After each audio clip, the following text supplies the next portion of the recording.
We're going to begin this morning with the latest from President Trump. He spoke to reporters just moments ago, talking about the status of this ceasefire following his announcement last night that Israel and Iran had agreed to the ceasefire. Yeah, the president is now on his way to the NATO summit. That's what you were just seeing. It's in the Netherlands, where this conflict is expected to loom large on NATO leaders' agenda. Let's listen to some of what he had to say before leaving for the summit. But I'm not happy that Israel's going out now. There was one rocket that I guess was fired overboard. It was after the time limit, and it missed its target. And now Israel's going out. These guys got to calm down. It's ridiculous. I didn't like plenty of things I saw yesterday. I didn't like the fact that Israel unloaded right after we made the deal. They didn't have to unload. And I didn't like the fact that the retaliation was very strong. But in all fairness, Israel unloaded a lot. And now I hear Israel just went out because they felt it was violated by one rocket that didn't land anywhere. That's not what we want, I'll tell you. And I'm telling you, I'm not happy about that, Israel, either. We have a team with us this morning to cover this. We have former spokesperson for the U.S. mission to the UN, Hagar Shamali, standing by with analysis on this, along with NBC News International correspondent Raf Sanchez for the latest on the ground. But we begin with NBC News White House correspondent Monica Alba. She's following developments from Washington. Monica, good morning. Let's start on what we just heard there from the president a few moments ago as he left for the NATO summit, really expressing that he's not happy with what he's seen from Israel. What are the key takeaways from what he had to say? Yeah, good morning, Savannah and Joe. And just moments after that, as he boarded Marine One to head to the tarmac, he issued another warning to Israel, which I think is significant, specifically imploring them not to drop more bombs and effectively asking the pilots to turn around right now. He said, if you do it, that is to say, if you continue to drop more bombs on Iran, this is a major violation. Bring those pilots home now. So again, this is a president expressing his displeasure at the very fragile semi-ceasefire that was maybe in effect just for moments and not necessarily lasting, given the events of the last 12 hours or so. We know that President Trump spent much of yesterday trying to help broker this deal. He was working the phones while monitoring in real time what was happening with an Iranian attack on a U.S. base in Qatar, though Iran did give the U.S. a heads up in advance, so they had an ability to prepare. And as a result, there were no casualties, and the president was pleased with that, and then tried to take that opportunity to paint this as the moment that both sides could, if they agreed to, perhaps stop the fighting. But this was what is known as a phased ceasefire, and so it was meant to be that if one side stopped firing, that after a certain amount of hours, then the other side would commit to do the same. But as you saw just there, the president implying what Israel is saying in their own statement, that Iran violated that with an errant missile, and that now Israel is pledging to resume their fighting. And so we're in a very, very fluid moment here, guys. And this really just speaks to the fact that the president has tried to project this idea of peace through strength. And he believed that the three bombs that were dropped on the nuclear sites in Iran by the U.S. on Saturday tried to really put an end to what he's trying to call the 12-day war. But there are just so many questions now about where this goes from here. And there's no clear indication that this ceasefire that didn't really take hold will hold now. Monica, before the president stepped in front of the cameras moments ago, we had seen him over the last 12 hours talking about the ceasefire on Truth Social. That included an announcement earlier this morning saying, quote, the ceasefire is now in effect. Please do not violate it. Despite that, we have all this back and forth that we've been talking about this morning.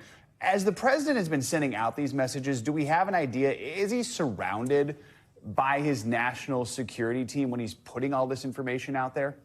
Well, he was all day yesterday, and we do know that Steve Witkoff, his special envoy, who's been a key voice in all of this, was a major player in trying to get some of this arranged yesterday. We know that Vice President Vance, Secretary of State Rubio had also been working the phones to try to get this in place. But again, in the overnight hours, not typically, and this is, again, a president who is heading to NATO and will be joined on the plane by some of his top officials, and certainly he'll be huddling with them now as he is en route to The Hague and to the Netherlands to now continue these conversations that are going to dominate this summit, no doubt. And I think this is just a situation that is really developing moment by moment. And we didn't play this for you because we can't use this language on air. But the president, when he ended taking questions from reporters, used very colorful language to describe Iran and Israel right now, saying they don't know expletive what they are doing. Monica, this conflict, of course, is expected to dominate the agenda at the NATO summit where the president's headed. What's the general feeling among NATO leaders about U.S. involvement in this conflict? Well, remember that European officials were trying to meet with Iranian officials in Geneva just a matter of days ago to try to pursue a diplomatic solution before the U.S. went forward with those strikes in Iran. And there was still the hope of that potential path to continue to curb Iran's nuclear capabilities. So, again, the window here for some kind of diplomacy still exists. That's likely what many of these NATO allies are going to be pushing for, and that certainly will be at the top of the agenda, while the president is also going to likely try to focus a lot of the conversation on defense spending, wanting countries to commit at least 5% of their GDP to defense. That's something, remember, he's talked about time and time again. And then looming in the background to all of this, but perhaps also very key to foreign policy and what many leaders will want to discuss at NATO as well, is the continued war between Russia and Ukraine, which we expect will be part of the high-level discussions as well. Savannah and Joe. All right, Monica Alba, thank you for starting us off this hour. Let's continue this conversation with NBC News international correspondent Raf Sanchez. So, Raf, I guess the key question folks are asking right now, is a ceasefire in place right now? Joe, that is the question being asked around the Middle East, across the world this morning. I think it is probably helpful just to walk through the sequence of events to how we got where we are right now. Last night, President Trump announces the ceasefire. This morning, we hear from both the Israeli and the Iranian governments that they have accepted the ceasefire. The Israelis said that they have achieved their military objectives, that they have degraded Iran's nuclear program, weakened its missile capacities, killed its senior leadership. The Iranians saying they are prepared to stop shooting as long as Israel and the United States does also. So calm seemed to be taking hold early this morning. And then all of a sudden you have the Israeli military saying that they have detected Iranian ballistic missiles fired towards Israel, the air raid sirens going off, and Israel's defense minister saying that the Israelis will retaliate with strikes in the heart of Tehran. Now, as far as we can tell, so far, those strikes have not yet happened. President Trump, as he was leaving the White House, seemed to think that there were Israeli fighter jets literally in the air on their way to Tehran, and he implored the Israelis to turn those jets and bring them home.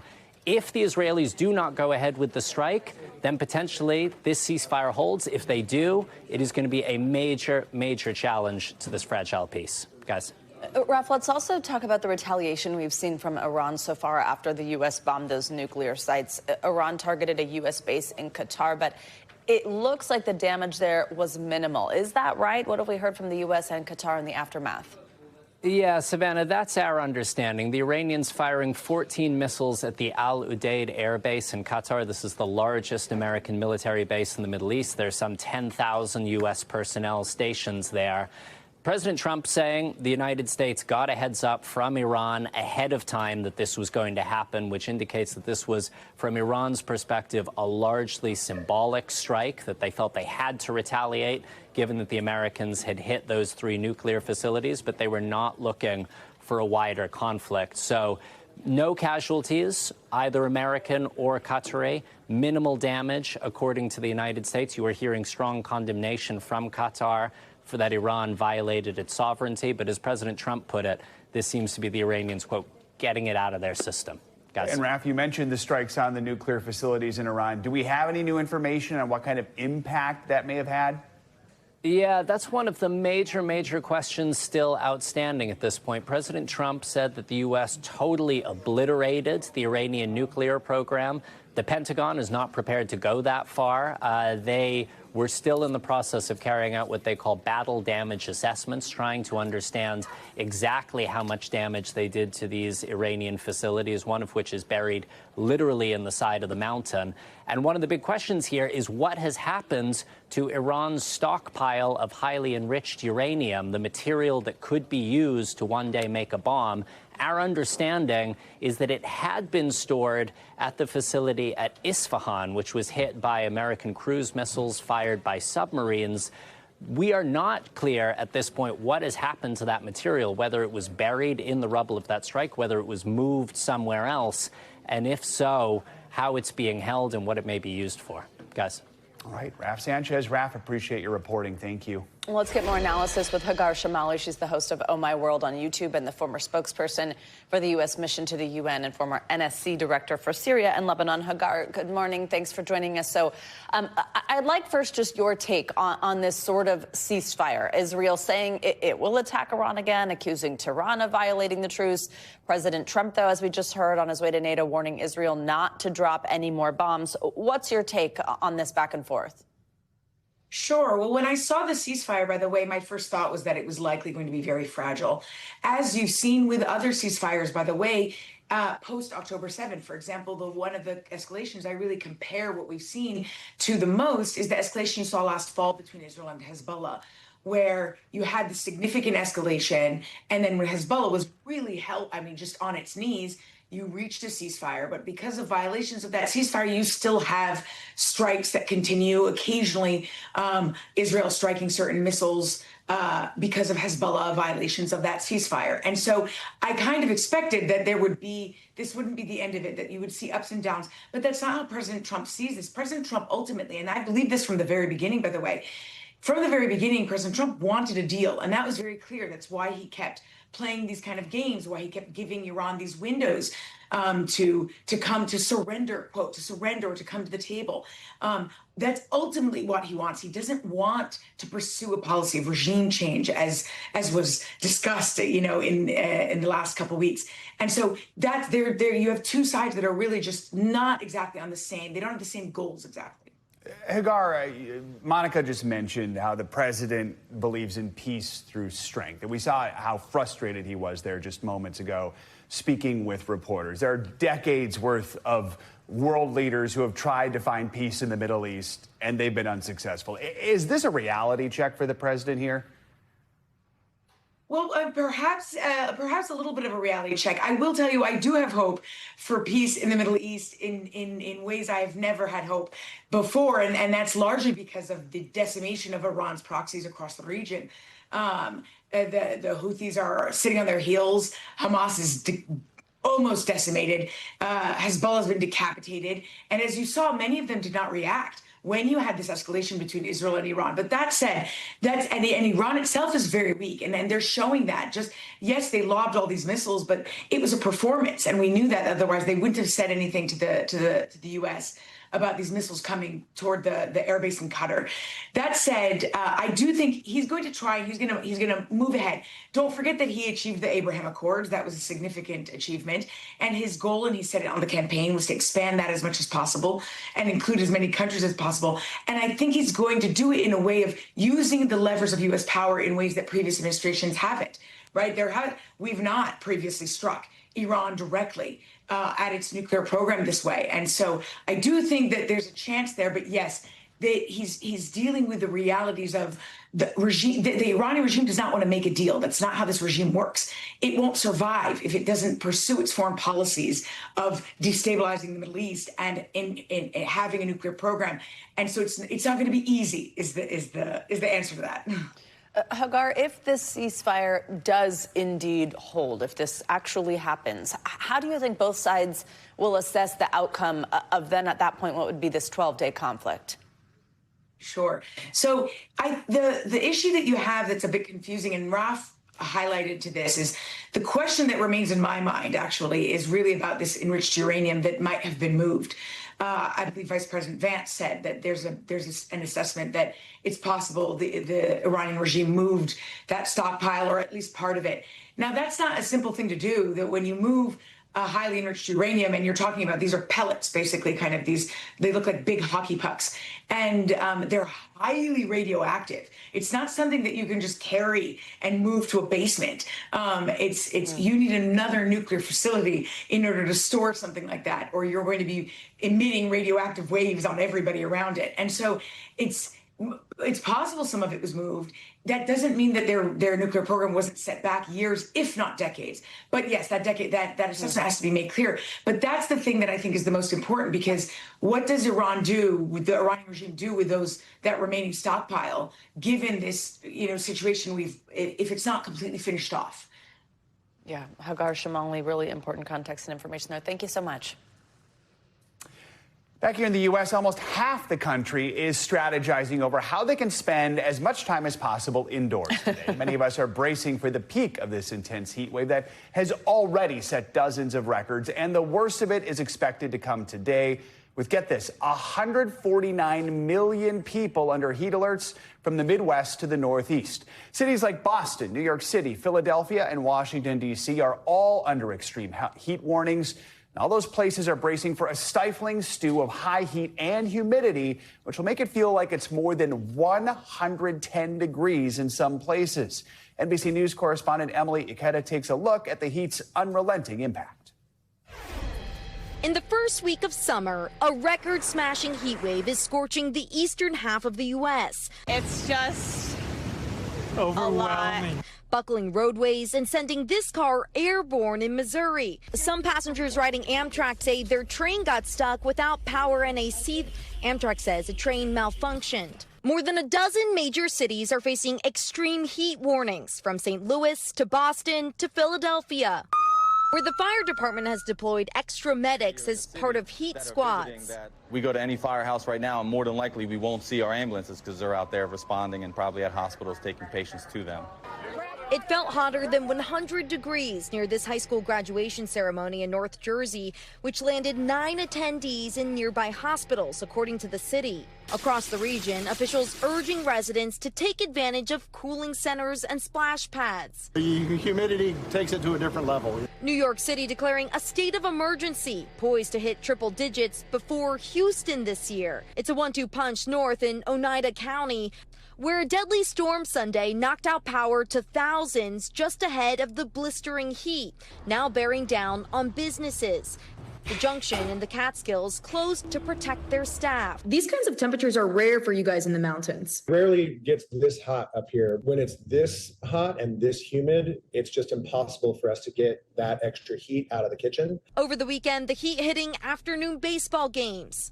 The Reds' Ellie De La Cruz and Mariners' Trent Thornton both suffering heat-related illnesses as an unrelenting heat wave seizes the start of summer. Emily Ikeda, NBC News. And that record-breaking heat continues today. We have meteorologist Michelle Grossman tracking the temperatures for us. Michelle, how's it looking out there? I like how you asked that, yes. It's looking very hot. You guys, we are looking at dangerous temperatures once again. It was hot yesterday. It's going to be hot once again today. And we're going to be even hotter in spots. But this is the peak of the day. And then we start to see some relief tomorrow in spots. Some are going to hold on to the heat, just not quite as strong as today. So 149 million Americans, that's almost half the population, looking at heat alerts. Heat advisories are in the orange. We have extreme heat warnings. That is in the hot pink. And we're talking major cities: Pittsburgh, Boston, New York City, Philadelphia, D.C., Norfolk. You want to take all those warnings, heed all the warnings. You want to stay indoors when you can if you have air conditioning. If you need to be outside for your job or camps, you want to find shade and hydrate as much as you can. Look at all these potential records that will be broken over the next day or two. Yesterday, we broke 63. Today and over tomorrow, we could watch see 75 records challenged. So all these little red dots here, that's where we could see the records falling, and we most likely will see over 60 records falling today. It's all due to this area of high pressure tacked in place. It's been there for days and days and days, and what happens is it traps that heat under the high pressure. So we see these temperatures soar, and it's not just the air temperatures. We're looking at air temperatures 20, 25 degrees above what is typical for this time of year, soaring into the 90s, soaring into the 100s, but you factor in that humidity, and it's going to feel a whole lot worse than that. some spots feeling over 110. Look at Boston, 101, 21 degrees above what is normal for this time of year. 100 in New York City, D.C., 101, 14 degrees above normal. You're going to be hot again tomorrow. And even back to the Ohio Valley, the Midwest, we're looking at temperatures in the 90s and also the 100s. So really from Atlanta to portions of Maine, we're looking at temperatures into the 100s. The June heat wave does continue tomorrow. Once again, watching those temperatures climb into the 90s, into the 100s, but a little bit of a break in portions of New England. By later on tomorrow, we're going to see a bigger break. So Boston, 88 degrees tomorrow, 97 in D.C., 100 in Raleigh. And then look what happens on Thursday. We have a cold front that's going to come through. That's going to bring some showers late Wednesday, but it's going to bring a big relief to Boston by Thursday. That's going to feel good. 69, 70 on Friday, 74 on Saturday. That's going to work its way down to about New York City. We're going to see some relief, too, on Thursday. But notice and DC then no one and then no one else. That's it. There's like a line. So Wow. DC, I mean, DC is going to stay hot. That's quite the line there. My goodness. Yes. We'll be feeling good. Yeah. All right. Selfishly. Yeah. Thanks, Michelle. We thank you for watching, and remember, stay updated on breaking news and top stories on the NBC News app or watch live on our YouTube channel.